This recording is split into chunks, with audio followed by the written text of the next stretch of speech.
I never planned on keeping it a secret forever. At first, I convinced myself it wasn't even a secret, just an omission. One that I told myself didn't really matter. After all, it wasn't like I lied about loving him. I did love him, or at least, I thought I did. But love alone doesn't erase the weight of deception. It doesn't undo the gnawing guilt that crept in late at night when he held me close, whispering dreams of the family we'd one day have. I should have told him before we got married. I should have been honest the moment he dropped down on one knee, looking up at me with that beautiful, open-hearted trust that I'd always found so easy to manipulate. But I didn't. Because if I had, he would have left me. And I couldn't let that happen. The day I married Jake, I made a promise to myself, I would be enough for him. Even if I couldn't give him the one thing he wanted more than anything, a family. I told myself that maybe, just maybe, I could distract him with love. With passion. With the life we were building together. And for a while, it worked. Jake was devoted, attentive. He never once questioned me when I feigned disappointment month after month, my voice thick with feigned sorrow as I told him, maybe next time, love. And oh, how I played the role. I went to doctors, his doctors, of course, because I couldn't risk being caught. I tracked fake cycles, I even let myself cry in his arms, whispering about how much I wanted to give him everything. I made sure he believed I was hurting just as much as he was. I never expected him to blame himself. That part stung more than I anticipated. Watching the man I supposedly loved spiral into self-doubt, obsessing over his own fertility, running test after test in the desperate hope that he could fix what he thought was his problem. It should have been me breaking under the weight of the guilt. But instead, I found myself clinging to the lie even harder, unwilling to let go of the life I had crafted so carefully. Then one night, after another failed test, I caught him in the bathroom. Jake was gripping the edge of the sink, his knuckles white, his face drawn and exhausted. I stood in the doorway, unseen, watching as he slowly slid to the floor, burying his face in his hands. I should have ended it then. I should have sat down beside him and told him the truth. But instead, I backed away, slipping into the bedroom, crawling beneath the covers, and shutting my eyes against the weight of my own betrayal. I thought I had more time. I thought I could keep him distracted for a few more years, then maybe, when the topic of kids became less pressing, I could come clean. I could spin a new story. I just found out, I swear, I had no idea all these years, and maybe, just maybe, he'd forgive me. But life had other plans. Jake found the papers last week.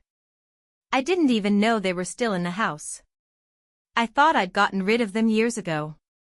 But apparently, they had been tucked away in the attic, buried under boxes of old memories I never cared enough to sort through. And now, everything was unraveling. He hadn't confronted me yet, but I could feel it brewing beneath the surface, the storm in his silence, the shift in the way he looked at me. The game was over. And I had no idea what to do next. Jake didn't say anything that first day. Or the second. But I felt it. It's funny how silence can be louder than screaming. How the absence of words can echo through a house like a ghost, haunting every corner, slipping beneath doors, wrapping around your throat when you least expect it. I woke up to find him already gone the morning after. He must have discovered the paperwork. His side of the bed was cold, the faint indent of his body still etched into the mattress like a shadow of what had been there before. No note. No message.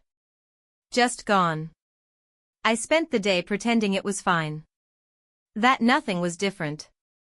I did the laundry, folded his favorite t-shirts, even cooked his favorite dinner, grilled salmon with roasted asparagus, the way he liked it, with just a hint of lemon. When he finally came home, late, long after the food had gone cold, he didn't even look at me. That's when I knew. Jake wasn't good at hiding his feelings. That had always been part of his charm. He was raw and real, his emotions stitched onto his sleeve for the world to see. When he was happy, the whole room felt it. When he was sad, it was like a storm cloud settled over our house. But this was new. This wasn't sadness. This wasn't anger. This was something colder. A distance I couldn't bridge. He sat at the kitchen table, scrolling through his phone, his jaw tight, fingers drumming against the wood with a steady, rhythmic tap. I watched him from the doorway, clutching the dish towel like it could anchor me to the moment. "Jake," I finally whispered, my voice too small in the too quiet room. He didn't look up. "Everything okay?" A beat of silence. Then another. Finally, he set his phone down and raised his head. His eyes met mine, and for the first time in our marriage, I saw nothing in them. No warmth. No frustration. Just emptiness. "Fine," he said. That single word cut deeper than I expected. Because Jake wasn't fine. And we both knew it. The next few days blurred together, each one stitched with the same thread of tension, unraveling slowly. I watched him from across the room, searching for signs of the man I'd married. But he was slipping through my fingers, piece by piece, like grains of sand I couldn't hold on to.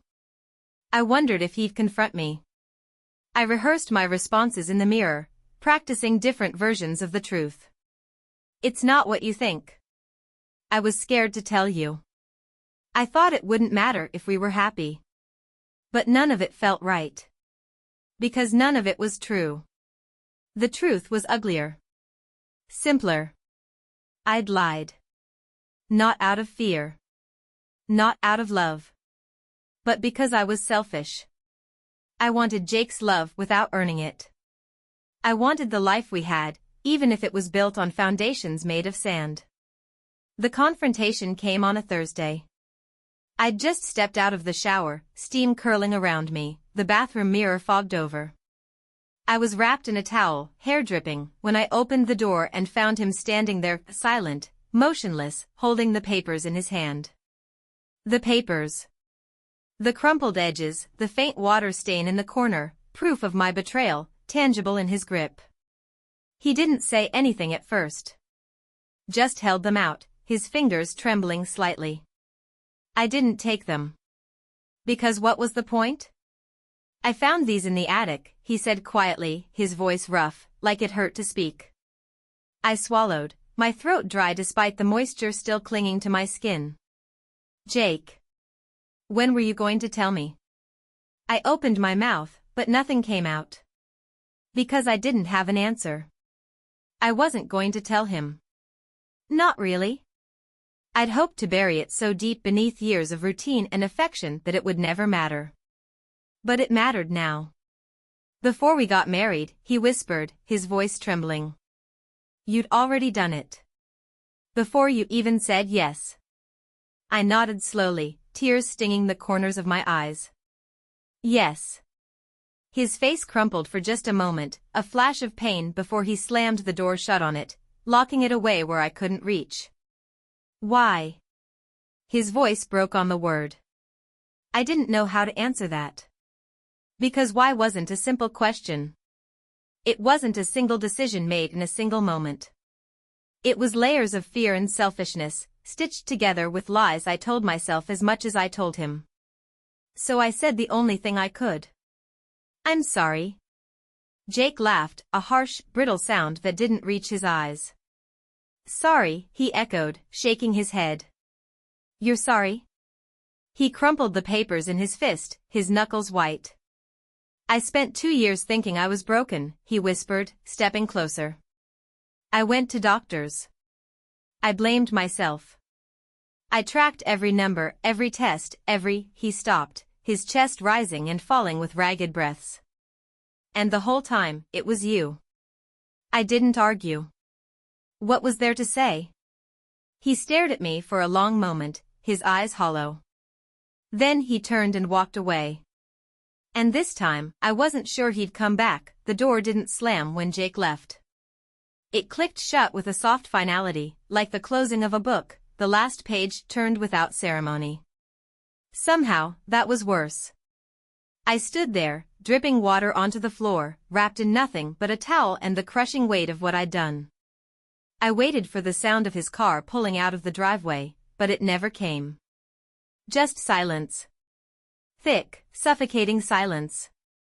I sank to the floor, my knees pressing against the cold tiles, and for the first time in years, I felt the full gravity of my choices, not the neatly packaged version I'd convinced myself was manageable, but the raw, jagged truth. I had broken him. And I wasn't sure I could ever fix it. Jake didn't come home that night. Or the next. I called him once, maybe twice, but I knew it was pointless.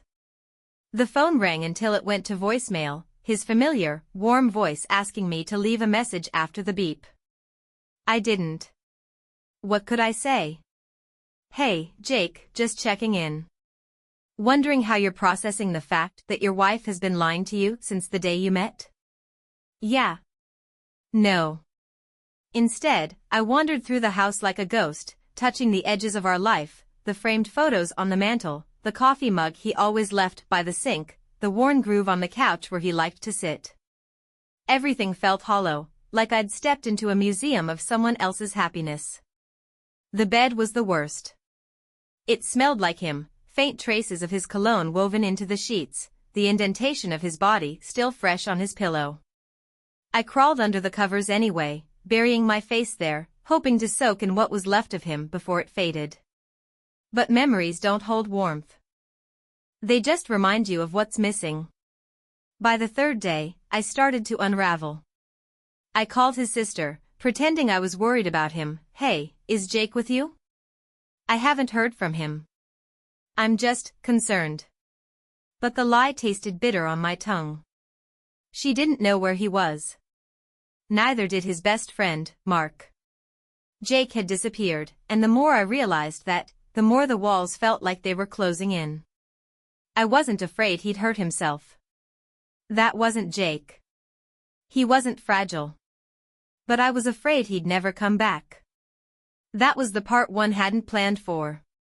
I found myself staring at the attic door one night, wine glass in hand, the edges of reality blurred just enough to make the guilt feel distant, like it belonged to someone else. The attic. The place where it all started to fall apart. I climbed the steps, my bare feet cold against the wooden ladder, and flicked on the dusty bulb. The light buzzed softly, casting long shadows across the boxes we'd shoved up there over the years, holiday decorations, old photo albums, things we didn't need but couldn't throw away. And there it was. The box. Where I'd hidden the paperwork. I sank to the floor, pulling it toward me, my fingers trembling as I rifled through the contents. The crumpled envelope, the faint hospital logo in the corner, my name scrawled in sterile ink. Patient, Lillian Carter. Procedure, total hysterectomy. Date, March 12, 2014. A full year before Jake proposed. I traced the letters with my fingertip, remembering the sterile white walls of the hospital, the coldness of the gurney beneath me, the soft voice of the doctor explaining the procedure in careful, clinical terms. You'll never be able to carry a child after this. At the time, I'd been relieved. No fear of accidental pregnancies. No strings. Just freedom. But then I met Jake. And freedom didn't seem so appealing anymore. I don't know how long I sat there, staring at that piece of paper, before I heard the front door creak open downstairs. My heart leapt into my throat. Jake. I scrambled down the ladder, my pulse pounding in my ears, my breath ragged with hope and fear. He was standing in the hallway, his keys dangling from his hand, his face drawn and tired. I froze. He looked at me like I was a stranger. Jake, I whispered, stepping forward. He didn't move. Please, just talk to me. For a moment, I thought he would. His mouth opened slightly, like he was about to speak. But then he just shook his head, his eyes filled with something darker than anger, disappointment. He turned away, walking toward the bedroom without another word. The door clicked shut behind him. And the silence was louder than ever. The door stayed closed for hours. I sat outside it, my back pressed against the cold wall, knees pulled to my chest like some fragile thing that might shatter if I moved the wrong way. I could hear him moving inside, soft footsteps, the faint rustle of clothes, the creak of the bed as he sat down. But no words. Not a single one. I'd always believed that the scariest thing in a marriage was fighting, that raw, explosive energy when voices rise and emotions boil over. But I was wrong. It's not the shouting that breaks you. It's the silence. Because silence means they've stopped trying. And I wasn't ready for that. I thought about knocking, about walking in, about falling to my knees and spilling every apology I could muster. But I didn't. Not because I didn't want to. But because I didn't know how. What do you say when sorry isn't enough? When the damage is too deep for words to patch over? Jake deserved more than apologies. He deserved the truth. But the truth was a double-edged sword, and I wasn't sure if I could survive the cut. The next morning, I woke up on the floor. My neck ached, my body stiff from the unforgiving surface, but none of that mattered. Because the bedroom door was open. I stood slowly, every movement deliberate, like I was afraid of shattering the fragile peace that had settled over the house. Jake was in the kitchen, standing by the sink, staring out the window with a cup of coffee cradled in his hands. His posture was rigid, his shoulders tense, like he was holding the weight of the world, and maybe he was. I approached cautiously, my bare feet silent against the hardwood floor. He didn't turn around. "Jake," I whispered, my voice hoarse from disuse. He flinched slightly, just a small twitch of his shoulder, but it felt like a punch to the chest. I don't know where to start." He set the coffee cup down with a soft clink, his back still to me. "Then don't," he said quietly. I swallowed hard, my fingers trembling at my sides. "I have to," I whispered. "You deserve to hear it from me." Slowly, he turned, his eyes meeting mine for the first time since that night. There was no warmth there. No flicker of the man who used to look at me like I was his whole world. Just emptiness. "Then talk," he said flatly. So I did. "I had the surgery because I thought it was what I needed," I began, my voice shaking. "I wasn't ready for kids. I wasn't sure I ever would be. At the time, it felt like the right choice." Jake said nothing, his face a mask of indifference. "I met you a year later. And suddenly, everything changed. You changed everything." I took a shaky breath, my heart pounding. "I wanted to tell you. I did. But every time I tried, I was afraid. Afraid you'd leave. Afraid you'd look at me differently." His jaw clenched, but he didn't interrupt. So I buried it. "I thought, if we were happy, if we built this life together, maybe it wouldn't matter. Maybe we'd find a way to be enough for each other." A bitter smile tugged at the corner of his mouth. "Was I enough for you?" he asked quietly. The question hit harder than I expected. "Yes," I whispered. "You were more than enough." "Funny," he muttered, turning back to the window. "Didn't feel like it." I stepped closer, the distance between us unbearable. "I didn't lie because I didn't love you, Jake. I lied because I did. I didn't want to lose you." He laughed, a hollow, bitter sound. "Well, congratulations," he said coldly. "You managed to lose me anyway." The words hung in the air like a noose.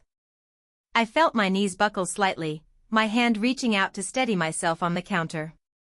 "I know I can't fix this," I whispered, tears blurring my vision.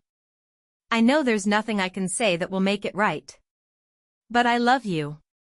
I always have." He turned slowly, his eyes locking onto mine, and for a moment, I saw something flicker there, something raw and broken. But it vanished just as quickly. "Love isn't supposed to feel like this," he said softly. "It's not supposed to be built on lies." I opened my mouth to respond, but he held up a hand, stopping me. "I can't do this right now," he whispered, his voice strained.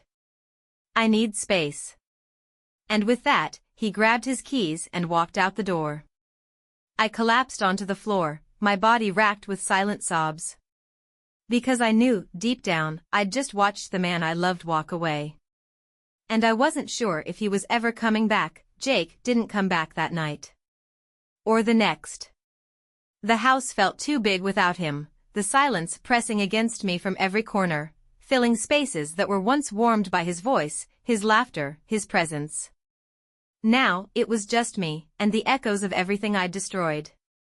I found myself wandering from room to room, touching things as if they could tether me to what we had before. His jacket still hung by the door. His favorite mug sat in the dishwasher, the faint outline of a coffee ring still visible inside. The bathroom smelled faintly of his cologne, the scent a cruel reminder of the man I'd lost, not because he left, but because I pushed him away long before he walked out the door. Everywhere I turned, there was evidence of our life together. A life I'd built on lies. I tried calling him. Once. Twice. Dozens of times. Each call went unanswered, my voice lost somewhere between cell towers and the vast, unforgiving space growing between us. I left voicemails at first, soft and desperate. Jake, please, just call me back. I miss you. I just want to talk. I'm so sorry. Please, don't let it end like this. Eventually, I stopped leaving messages. What was the point? If he wanted to hear my voice, he would have picked up. I didn't sleep much. Nights were the worst, long stretches of darkness where memories crept in like uninvited guests. I'd close my eyes and see him, the way his face lit up the first time he said he loved me, the way his hand fit perfectly in mine, the way he whispered promises against my skin, believing every word because he thought I was someone worth trusting. But I wasn't. And that truth was louder than any apology I could ever offer. On the fourth day, I decided to stop waiting.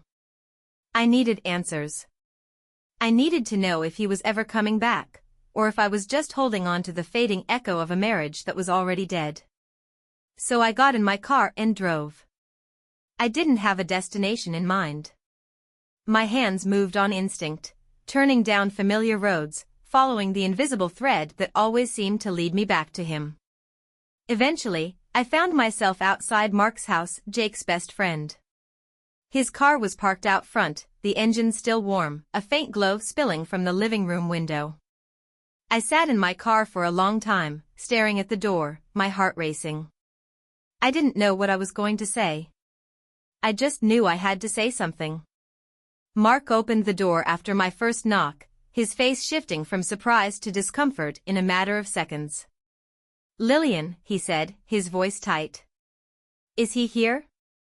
I asked, skipping the pleasantries. Mark hesitated, glancing over his shoulder before stepping outside, pulling the door almost shut behind him. "Yeah," he admitted quietly. "But I don't think he wants to see you right now." His words were a punch to the chest, but I forced myself to nod. "I just need 5 minutes," I whispered. "Please." Mark sighed, running a hand through his hair, his loyalty torn between his best friend and the woman standing on his doorstep, begging for scraps of hope. Finally, he nodded. "Wait here," he said, disappearing inside. I waited. And waited. The minutes stretched, each one heavier than the last. Then the door opened again. Jake stepped out, his face shadowed by the porch light, his expression unreadable. He didn't come down the steps. He didn't move closer. He just stood there, a few feet away but feeling like miles. "What do you want, Lillian?" he asked, his voice flat. I swallowed hard, my fingers trembling at my sides. I needed to see you," I whispered. "I needed to know if there's anything left to fix." His jaw tightened, his eyes dark and distant. "You think this is something you can fix?" he asked bitterly. I flinched, but nodded. "I have to try," I said softly. "Because I love you." Jake laughed, cold and hollow. "Yeah? You loved me enough to lie to me for years. You loved me enough to watch me tear myself apart, thinking I was the problem. That's some version of love you've got there." Tears blurred my vision, but I didn't look away. I was scared, I whispered. I was selfish. I thought if I told you, you'd leave, and I couldn't bear that. Well, here we are, he snapped. You lied, and I left anyway. So congratulations. Your fear came true. I took a shaky step forward. Jake, please. I know I don't deserve it, but...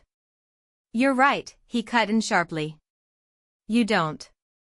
His words sliced through me, sharp and final. For a moment, I thought he'd turn and go back inside. But he didn't.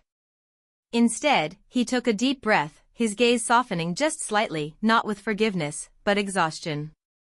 I don't hate you, Lillian, he said quietly. I wish I did. It would be easier. But I don't.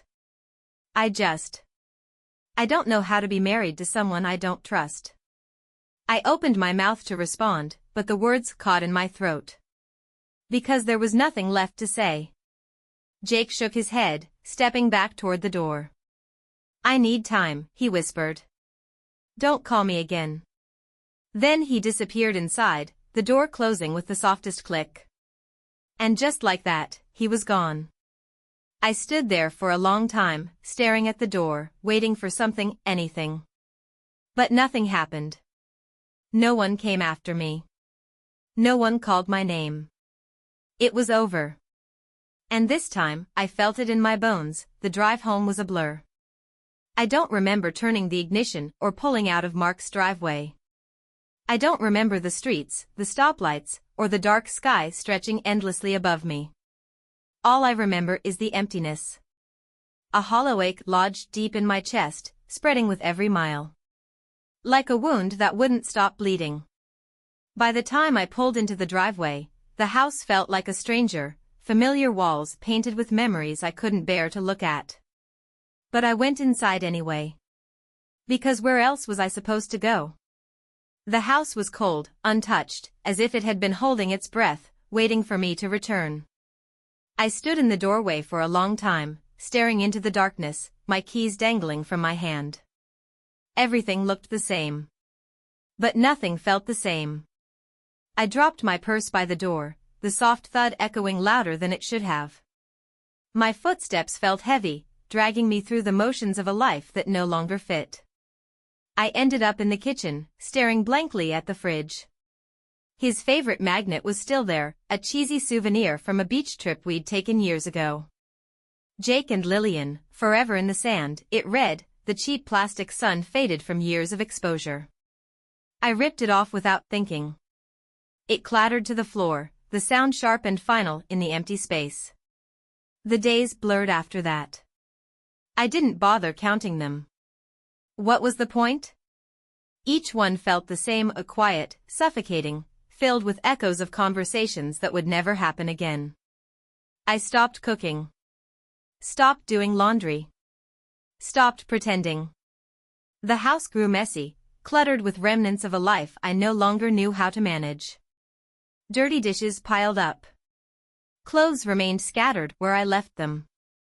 The bed stayed unmade, the sheets tangled like the knots in my chest. But the worst part wasn't the mess. It was the absence. The absence of him. I thought about calling again. 100 times, my fingers hovered over his name in my contacts, my thumb trembling with the urge to hit call. But I didn't. Because I remembered his words, don't call me again. And for once, I listened. It was a Tuesday when the envelope arrived. I found it wedged between junk mail and unpaid bills, the crisp white stark against the dull colors of advertisements and credit card offers. My name was written on the front in Jake's handwriting. I stared at it for a long time, my heart pounding like it might break free from my chest. I knew what it was before I opened it. But knowing didn't make it hurt any less. Inside were divorce papers. Neat, clean, clinical. Like our marriage was just another item on a to-do list, something to be crossed off and filed away. There was a note, too. Just one line, scribbled in the margin in his familiar handwriting. This is the only thing left to say. I sank to the floor, the papers slipping from my hands, my vision blurring with tears I couldn't hold back anymore. This wasn't just an ending. It was the aftermath. The final, hollow echo of everything I'd lost. I didn't sign the papers right away. I left them on the coffee table, staring at them like they might change if I looked long enough. But they didn't. They were just ink on paper. Cold. Permanent. Like the space Jake left behind.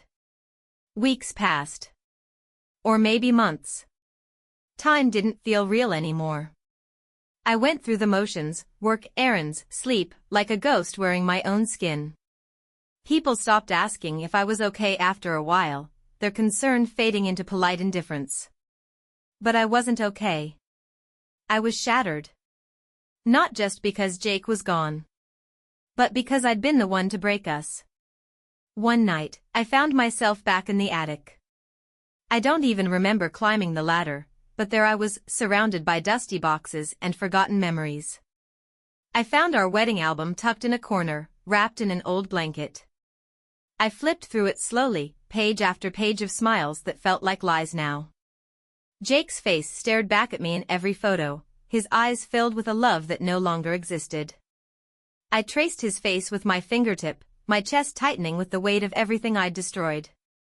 I wanted to rip the pages out, to tear the photos into pieces, to destroy the evidence of what we'd been. But I couldn't. Because even though it hurt, it was all I had left. Eventually, I signed the papers. I didn't cry when I did it. I was past tears. I placed them in an envelope, addressed it to him, and dropped it in the mailbox without looking back. It was done. The chapter closed. But the story didn't feel over. Not yet. Because the thing about endings is, they don't erase the past. They just leave you standing in the aftermath, trying to figure out who you are without the person you used to be. After I sent the papers back, life didn't magically shift into something easier. There was no sense of relief, no sudden weight lifted from my chest. Instead, it felt heavier, like signing those papers had sealed not just the fate of our marriage, but the version of myself that existed within it. Lillian Carter, wife. Gone. What was left was just Lillian. And I wasn't sure I knew who she was anymore. I tried to fill the silence. I picked up extra shifts at work, drowning in spreadsheets and emails, letting the mundane distractions of corporate life smother the echoes of Jake's absence. Coworkers gave me polite smiles, the kind reserved for people you don't know well enough to ask, "Are you okay?" I preferred it that way. The last thing I needed was pity. I was already drowning in enough of my own. At night, though, there was no escape. That's when the ghosts came. Not the supernatural kind. The memories. Jake's laugh echoing in the kitchen, the way his hand felt on the small of my back when we walked through crowded spaces, his sleepy grin in the mornings, hair tousled, voice raspy, pulling me back into bed when I tried to get up. I hated how real they felt. How vivid. Like he was still here, just out of reach. I'd roll over in bed instinctively, expecting to find him beside me, only to be met with cold sheets and emptiness. It was the cruelest kind of grief, mourning someone who wasn't dead. Someone who was very much alive, just no longer mine. One evening, I found myself scrolling through my phone, my thumb hovering over Jake's name. It had been weeks since we last spoke. I told myself I just wanted to hear his voice. To feel something other than regret. But I didn't call. I stared at his name until the screen dimmed, then locked the phone and set it face down on the nightstand, like that simple act could bury the urge clawing at my chest. I thought about him constantly. Where he was. What he was doing. If he'd met someone new. The thought made my stomach twist, but I couldn't stop it from creeping in. Was she prettier than me? Smarter? Someone who didn't lie? The comparison game was brutal, but I played it anyway, torturing myself with hypothetical scenarios where Jake found the happiness I'd stolen from him. I wanted him to be happy. But not without me. A month passed. Then another. And then, out of nowhere, I saw him. I was at the grocery store, mindlessly tossing items into a basket, when I rounded a corner and there he was, standing in the produce aisle, inspecting a bunch of bananas like it was the most important decision of his life. My heart slammed against my ribs. For a second, I froze, half hidden behind a shelf of cereal boxes, watching him like a stranger. He looked the same, but different. Thinner, maybe. A little tired around the eyes. But still Jake. Still the man I'd loved. Still the man I'd broken. I should have turned around. Should have left the store without saying anything. But I didn't. Because I'm selfish. And part of me needed to know if he'd forgotten me yet. So I walked over, pretending to be surprised. Jake? He turned, his eyes meeting mine with that familiar flicker of recognition, followed quickly by something colder. Guarded. Lillian, he said flatly. No warmth. No smile. Just my name, spoken like it was nothing. I forced a smile, my fingers tightening around the basket handle. Hey, wow, it's been a while. Yeah. Silence settled between us, thick and awkward. I swallowed hard, searching for something, anything, to say that wouldn't sound pathetic. You look good, I managed, my voice betraying the ache in my chest. Jake nodded, glancing back at the bananas like they were more interesting than me. Thanks. Another beat of silence. I could feel my heart unraveling, piece by piece. How have you been? I asked softly. He shrugged. Fine. I waited for him to ask me the same question. He didn't. Instead, he picked up the bananas, tossing them into his cart, and started to turn away. Panic surged in my chest. Jake, wait, I blurted, stepping forward. He stopped, his shoulders stiff. I swallowed the lump in my throat, my heart racing. I just wanted to say I'm sorry, I whispered. I know I've said it before, but I mean it. I mean it more than anything. Jake turned slowly, his eyes meeting mine. There was no anger there. No sadness. Just emptiness. I know you're sorry, he said quietly. But it doesn't change anything. I felt the words like a slap, hot tears burning at the corners of my eyes. He didn't wait for a response. He just walked away, his footsteps echoing in my chest long after he disappeared down the aisle. I stood there for a long time, staring at the spot where he'd been, trying to catch my breath. But it felt like the air had been sucked out of the room. And for the first time since he left, I realized something that hurt more than all the guilt and regret combined. Jake was healing. And I wasn't part of that process. I was just the scar. That night, I went home, poured a glass of wine, and sat in the dark, staring at nothing. The house felt emptier than ever. Not because Jake wasn't there. But because I finally understood that he was never coming back. And this time, there was no one left to blame but me. The house had never felt so silent. Not the peaceful kind of silence, the one you savor after a long, exhausting day. This was different, dense, suffocating. A kind of silence that felt like it was pressing against my chest, filling the empty spaces Jake used to occupy. I sat at the kitchen table, staring at nothing, the glass of wine in front of me untouched. The encounter at the grocery store played on an endless loop in my mind, his indifferent expression, the way he didn't even flinch when I said his name, the finality in his voice when he said, "It doesn't change anything." He was right. It didn't. No amount of apologies could erase the years of deceit I'd woven into the fabric of our marriage. The lies weren't just words, they were bricks in the foundation of the life we'd built together. And now that foundation had crumbled, leaving nothing but rubble and regret.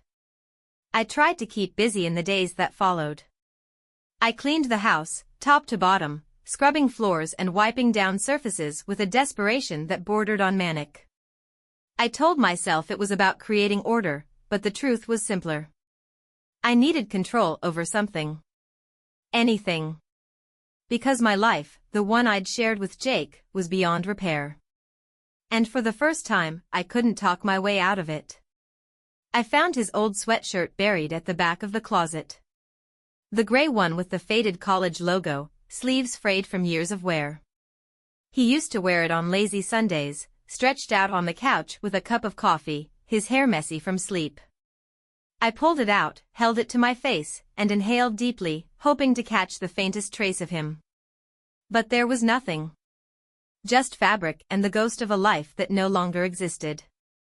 I sank to the floor, clutching the sweatshirt, and for the first time in weeks, I let the sobs come. Ugly, heaving sobs that rattled through me, leaving me gasping for air. I cried for Jake. I cried for the life we lost. But mostly, I cried for the version of myself I couldn't recognize anymore. The divorce papers were still on the coffee table. I'd signed them weeks ago, but I couldn't bring myself to file them away. They sat there like a monument to my mistakes, a reminder of what happens when fear wins. I picked them up, my fingers tracing the lines of Jake's signature. It looked so formal, so detached. Like he was signing off on a business deal, not the end of a marriage. I wondered if his hand trembled when he wrote it.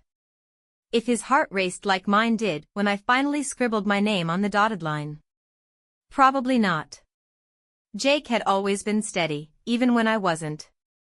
One evening, I found myself parked outside his apartment. I don't know why I went. I wasn't planning to knock. I didn't even want to see him. I just needed to know he was real. That he existed somewhere beyond my memories. His car was in the lot, the familiar dent on the passenger door still there from that time we misjudged the garage angle during a road trip. A flicker of warmth bloomed in my chest before quickly fading. I sat there for over an hour, watching the windows, waiting for something. But nothing happened. No grand gesture. No sudden realization. Just headlights from passing cars, the rhythmic hum of life moving on without me. Eventually, I drove home, the ache in my chest heavier than when I arrived. The following week, I got an invitation in the mail.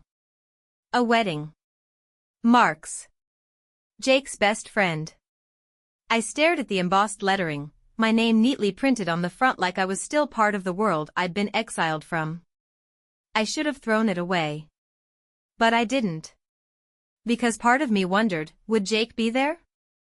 Would he bring someone new? The thought twisted something sharp and ugly inside me. I didn't deserve to feel jealous. I knew that.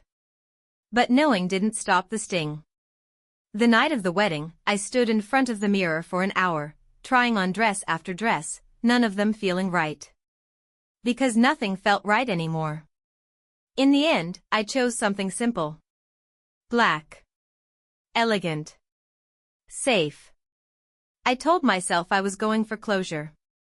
But deep down, I knew the truth. I just wanted to see him. The venue was beautiful, soft lights strung across an open-air patio, tables draped in white linen, flowers arranged in perfect symmetry. Laughter floated through the evening air, mingling with the faint strains of music.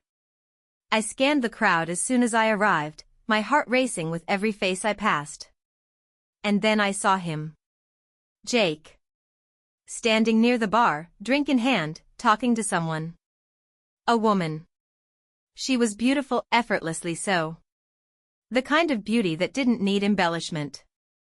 Her laugh was easy, her hand resting lightly on his arm as he spoke. I couldn't breathe. It felt like the ground shifted beneath me, the air sucked from my lungs. I wanted to turn around and leave. But I didn't. Because I'm selfish. He saw me eventually. Our eyes met across the crowd, and for a moment, time froze. No one else existed. Just us. His expression didn't change. No surprise, no warmth, just a brief flicker of recognition before he turned back to his conversation, like I was nothing more than a passing thought. It broke me in ways I didn't know were possible. Because that's when I realized. I wasn't the scar. I was nothing. I left before the speeches. Before the dancing. Before I had to watch him smile at someone else the way he used to smile at me. I drove home in silence, the weight of it all pressing down on me until I couldn't hold it anymore. I pulled over on the side of the road, buried my face in my hands, and let the grief consume me. Not just for Jake. But for the version of myself I'd lost. The version I'd never get back. I didn't go back to the wedding. I spent the rest of that night curled up on my couch, still in the black dress, mascara streaked down my face, staring at the ceiling like the answers might be written there if I looked hard enough. But there were no answers. Just the same hollow ache I'd been carrying for months, growing heavier with every mistake, every regret, every memory of Jake that refused to fade. The days after the wedding felt like walking through fog. I moved on autopilot, waking up, going to work, coming home to the same quiet apartment that never felt like home anymore. I told myself I was fine. That I was getting better. But the truth was, I was unraveling. Because seeing Jake with someone else didn't just hurt. It forced me to confront something I'd been avoiding all along. This wasn't just about losing him. It was about losing me. One night, I found myself standing in front of the bathroom mirror, the harsh light illuminating every flaw I'd spent years pretending wasn't there. The woman staring back at me looked familiar, but not the same. She was tired. Worn down. A ghost of who she used to be. I leaned in closer, searching for the version of myself I'd been clinging to, the confident woman who once believed she had everything under control. But she was gone. Buried beneath layers of lies and fear and guilt. And for the first time, I didn't look away. Because maybe that's where healing starts. Not by running from the truth. But by facing it head-on. I started writing letters to Jake. Not to send, just to get the words out. Pages filled with everything I was too afraid to say when it mattered. I wrote about the day we met, how his smile disarmed me, how easy it was to fall for him. I wrote about the hysterectomy, about the fear that gripped me, not of the procedure itself, but of what it would mean if anyone knew. I wrote about the lies, not to excuse them, but to understand why I'd woven them so tightly around myself. And I wrote about love. How I'd confused possession with devotion. How I'd thought keeping Jake meant I was whole. But I wasn't whole. Not even close. One letter turned into 10. Then 20. Each one peeling back another layer of denial until all that was left was raw, unfiltered truth. And somewhere in the mess of ink and paper, I found a fragile thread of clarity. I had spent so much time trying to hold on to Jake, trying to preserve the illusion of a life that was never as perfect as I pretended, that I'd forgotten how to exist without him. But I wasn't just Jake's wife. I was Lillian. Flawed. Broken. But still here. The first step was therapy. It wasn't easy.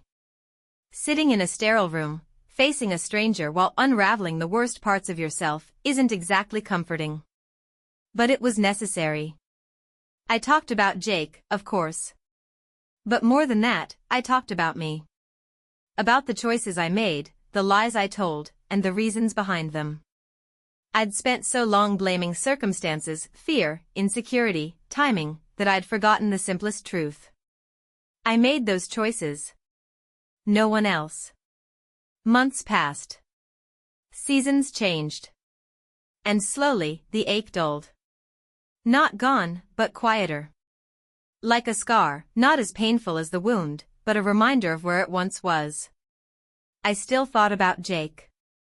Sometimes in the quiet moments, when the world slowed down enough for memories to sneak in.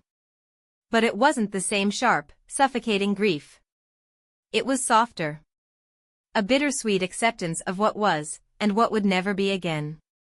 One evening, nearly a year after the divorce, I found an old photo tucked inside a book.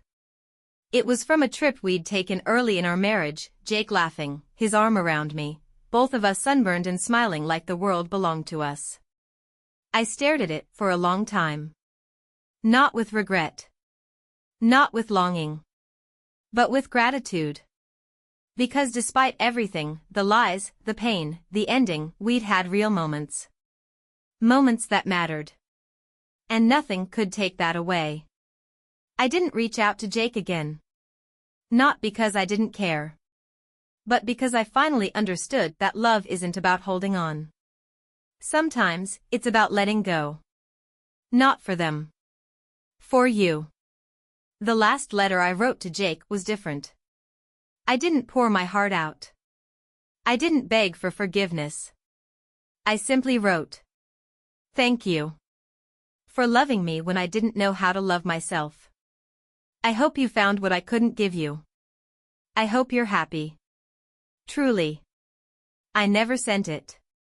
I didn't need to. Because it wasn't for him. It was for me.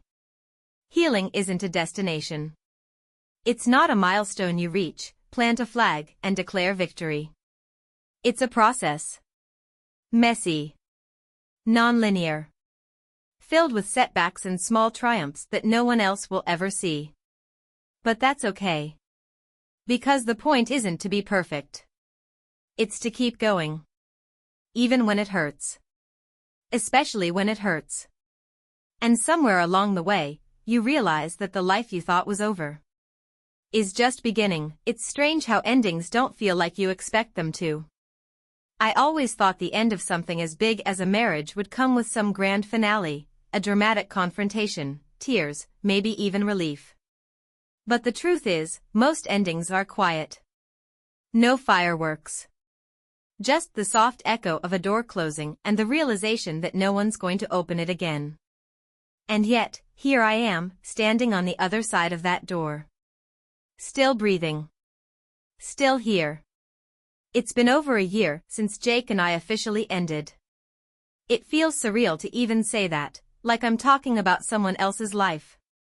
But the boxes are unpacked, the divorce papers filed, and the memories tucked neatly into corners I no longer visit as often. I don't think about Jake every day anymore. Some days, I'll go hours without him crossing my mind. And when he does, it's not with that sharp, gut-wrenching ache. It's just a memory. Like an old photograph tucked in the back of a drawer. Still there. But not defining me. I've built a new routine. Mornings are quiet but peaceful.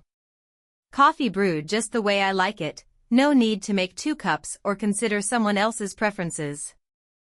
The small things, like picking out a new set of dishes or rearranging the furniture, feel like tiny acts of reclaiming space. My space. It's not that I don't miss certain parts of being married. I do. I miss the companionship, the comfort of knowing someone's there at the end of the day. But I don't miss the version of myself I became in that marriage. The woman who was so terrified of losing love that she buried the truth just to keep it. I'm not her anymore. There's someone new in my life. His name is Eric. I met him at a local bookstore, of all places. I was reaching for the same book he was, and we laughed about the cliché of it all. It was simple, unremarkable in the grand scheme of things. But that's what made it special. It wasn't wrapped in the pressure of needing to be something perfect. It was just easy. We had coffee the next day. Then lunch a week later. And eventually, dinner turned into late-night conversations, which turned into quiet mornings filled with warmth I hadn't realized I'd been missing. Eric doesn't ask about my past, and I don't offer more than what's necessary. Not because I'm hiding anything, but because for the first time, my past doesn't feel like a shadow looming over me. It's just part of the story. Not the whole thing. I think about Jake sometimes when I'm with Eric. Not in comparison. Not with regret. Just as a part of my history. The man who taught me how deeply I could love, and how deeply I could lose. I hope he's found peace. I hope he's happy. I'll never know, and that's okay. Because his story isn't mine anymore. One day, while cleaning out a drawer, I found the stack of letters I'd written to Jake. Dozens of them. Unsent, unopened. For a moment, I considered reading them. But I didn't.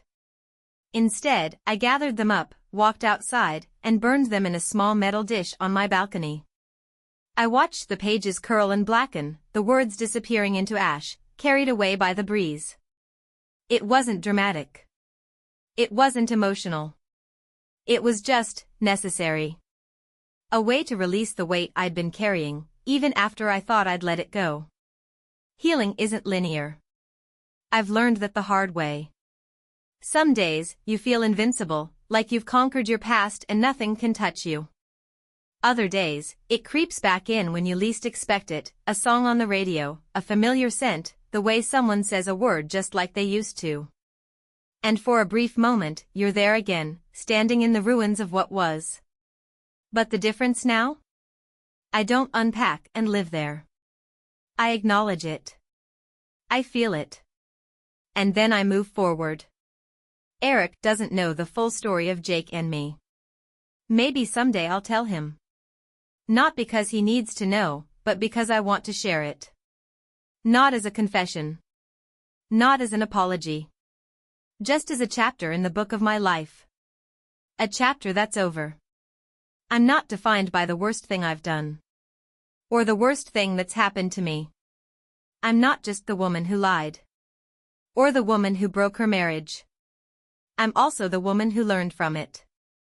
The woman who faced her reflection and didn't look away. The woman who, despite everything, got back up. This isn't a story with a tidy ending. No perfect bow wrapped around a lesson learned. Just life, messy, complicated, beautiful in its imperfections. I don't believe in happy endings anymore. But I do believe in new beginnings. And that's enough. It has to be. Because this time, I'm not looking back. I'm walking forward. One step at a time. Into whatever comes next.